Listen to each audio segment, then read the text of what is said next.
Alhamdulillah ini kena banget di, kejadian saya. Jadi ternyata kode dari Allah Subhanahu wa taala, benarkah dia jodoh kita?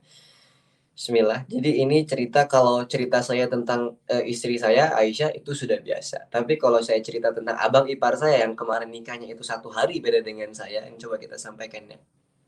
Jadi ternyata kakak daripada Syais ini itu nggak pernah suka, wallahi nggak pernah suka, bahkan ada rasa bencinya itu bukan lagi benci gimana, bencinya itu udahlah dia sampai mengatakan kekurangan-kekurangan daripada suaminya yang sekarang ini.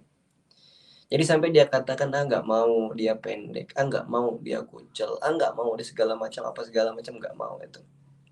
Pokoknya benci manusia gimana sih, udah mah benci dipaksa jodohin, pokoknya itu udah klops banget sampai dikatain, "Nanti bakal nanti nanti nanti dibeliin mobil, mau sampai dibeliin helikopter pun aku nggak mau." Ah, pokoknya gitulah kalau bahasa kita mah.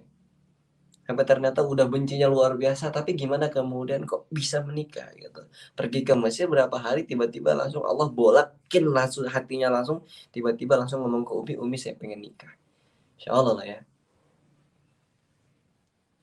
Itu kalau Allah langsung yang mengendalikan hati kita. Apa yang nggak pernah terjadi itu bisa jadi terjadi. Apa syaratnya? Ternyata inilah ilmu pertama. Kalau kita pengen mendapatkan hati seseorang, itu bukan menggunakan coklat, itu bukan menggunakan kata-kata gombal, itu bukan ketika kita ngajak dia ke puncak untuk makan seblak, untuk kemudian kita belikan dia cilok atau basreng, bukan gitu.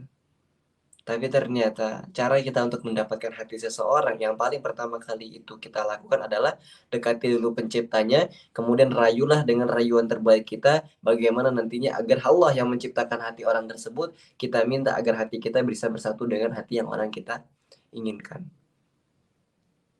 Ya ternyata cara yang pertama itu bukan menggunakan coklat, Pak. Tapi cara yang pertama itu kita gunakan untuk bagaimana cara ngerayu Tuhan yang punya hati dia orang. Dan kita yang menerimanya, dan ini kan untuk perempuan, itu untuk laki-laki. Untuk yang perempuan, itu kan mesti ada yang namanya sholat istikharah. Sebenarnya bukan bukan perempuan aja gitu, laki-laki juga ada yang namanya sholat istikharah. Tapi kebanyakan kan yang menerima itu ya perempuan gitu, datang laki-laki, kemudian meminang segala macam, kemudian dia istikharah. Tapi masalah jodoh itu nggak ada pemaksaan, Pak. Masalah jodoh itu nggak ada pemaksaan, masalah jodoh itu ya kehendak Allah, masalah jodoh itulah adalah Allah yang ngatur. Sebagaimanapun ruwetnya hidup kekeluargaan kamu nanti, sebagaimanapun susahnya kekeluargaan kamu nanti, kalau memang itu ridho dari Allah, Allah suka sama itu, bukan saja ketika kamu di dunia, memang sengaja Allah memberikan ujian di dunia, akan tetapi di akhirat itu luangan pahala semua. Karena Allah udah ridho di situ. Makanya, sampai dalam doa itu kan, Allahumma inni astakhiruka biilmika, ya Allah berikanlah kepadaku apa-apa ketetapan yang Engkau itu sudah tahu, dan aku nggak bakal tahu karena aku tidak memiliki ilmu yang dimiliki Allah Subhanahu wa taala. Allah ya.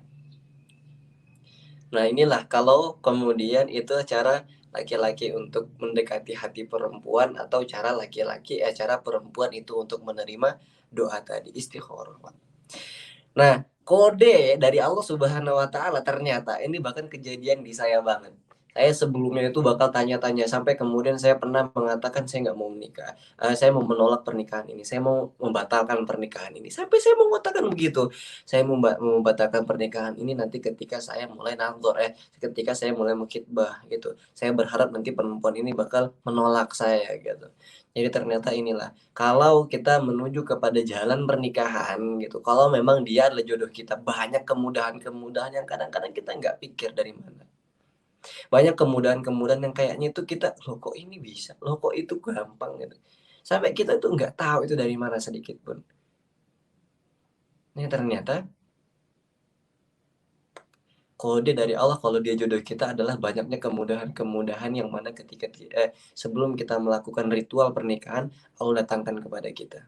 Banyak kemudahan-kemudahan di situ.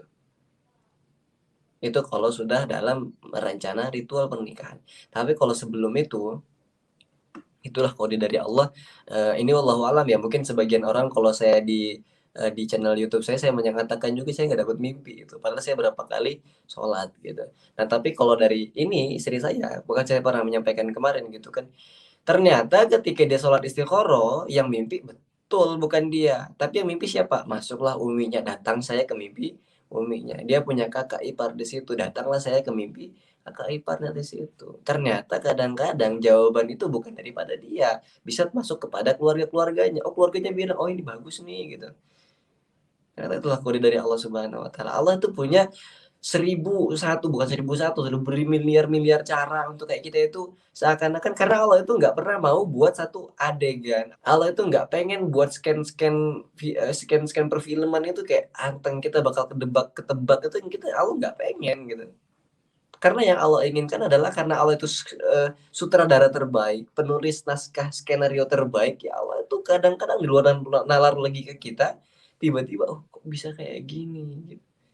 Allah itu pengen kita ngomong, "Oh, kok bisa kayak gini? Eh, kok gitu sih?" Allah tuh pengen ngomong kayak gitu. Saking takjubnya agar Allah tuh membuat kita, "Oh, ini jalan Allah," gitu. Allah nggak pengen buat scan-scan itu ya, lempeng, lurus gitu, Allah nggak pengen. Kadang-kadang inilah Allah itu lucu ya, menuju gerbang-gerbang pernikahan itu kadang-kadang lucu gitu. Kenapa kok saya berani mengatakan kayak gini ya, karena saya udah gitu, ngalamin kemarin gitu. Mungkin antum bolehlah nggak percaya kalau saya ketika sebelum menikah menyampaikan kayak gini, mungkin antum boleh nggak percaya. Tapi ketika saya kemarin melakukan ini, dan memang itu terjadi kepada diri saya menceritakan kepada antum, alasan apa antum nggak percaya?